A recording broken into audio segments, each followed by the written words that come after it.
आता महत्त्वपूर्ण अपडेट पाहतो हा व्हिडिओ आपण शेवटपर्यंत पाहा. अतिरिक्त शिक्षक शितर समायोजनाबाबत शिक्षण संचालनालयाचे कडक निर्देश. 18 मार्च 2026चा महत्त्वपूर्ण परिपत्रक निर्गमित झालेले आहे. परिपत्रक आपण समोर पाहणार आहोत. हा व्हिडिओ आपण शेवटपर्यंत पाहा. नमस्कार मित्रांनो, चॅनलमध्ये आपले सर्व स्वागत आहे. तत्पूर्वी आपण नवीन असाल चॅनल आत्ता सबस्क्राईब करा, समोरील बेल आयकॉनला क्लिक करा. निश्चितच नवनवीन अपडेट अखिल दामोदर क्लासेस चॅनलमार्फत सतत आपल्याला पाहायला मिळतील. पाहूया सविस्तर.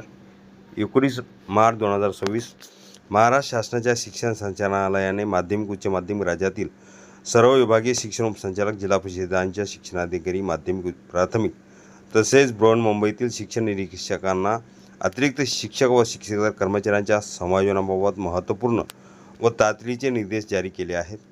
1600 शाळांमध्ये संच मान्यता प्रलंबित.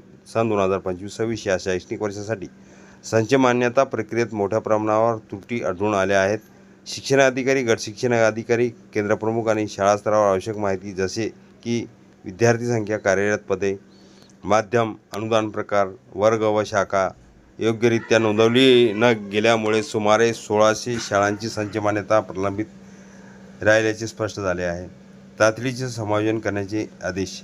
शिक्षण संचालनालयाने स्पष्ट केले आहे की सन 2025-26च्या संच मान्यतेनुसार अतिरिक्त शिक्षक शिकेतर कर्मचाऱ्यांचे समायोजन शासन निर्णयानुसार तातडीने पूर्ण करणे आवश्यक आहे. या संदर्भात यापूर्वीही निर्देशही देण्यात आले होते, मात्र अद्याप काम अपूर्ण असल्याने पुन्हा कठोर सूचना देण्यात आल्या आहेत. संच मान्यता पूर्ण करण्यावर भर. सर्व संबंधित अधिकाऱ्यांनी तातडीने प्रलंबित संच मान्यता प्रक्रिया पूर्ण करावी असे आदेश देण्यात आले आहेत. जर काही शाळांची संच मान्यता अद्याप पूर्ण झाली नसेल तर खालीलप्रमाणे अंतरिम उपाययोजना करण्याचे निर्देश देण्यात आले आहेत. ज्या शाळांमध्ये विद्यार्थी संख्या मागील वर्षाच्या तुलनेत कमी झालेली नाहीत अशा शाळांसाठी सन 2024-25च्या संच मान्यतेचा आधार घेऊन समायोजन प्रक्रिया पूर्ण करावी. वेतनाबाबत कठोर इशारा. शिक्षण संचालनालयाने या आदेशात अत्यंत महत्त्वाचा इशारा दिला आहे. जर सन 2025-26ची संच मान्यता पूर्ण झाली नाही तर मंजूर पदापेक्षा जास्त असलेल्या शिक्षक कर्मचाऱ्यांचे वेतन व भत्ते शालार्थ प्रणालीतून अदा केले जाणार नाहीत.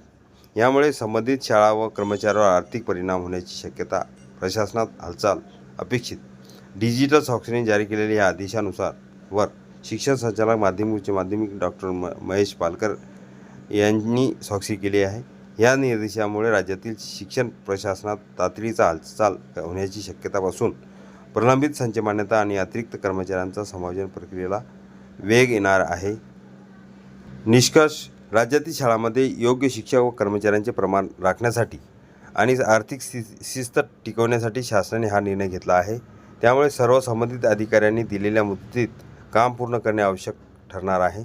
अन्यथा वेतन थांबण्यासारखे गंभीर परिणाम भोगावे लागू शकतात.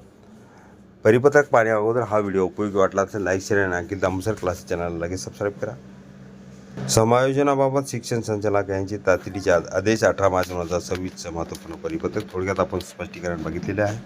हे पूर्ण परिपत्रक अखिल दामोदर क्लासेसच्या डिस्क्रिप्शन बॉक्समध्ये लिंक तिथून डाउनलोड करू शकता.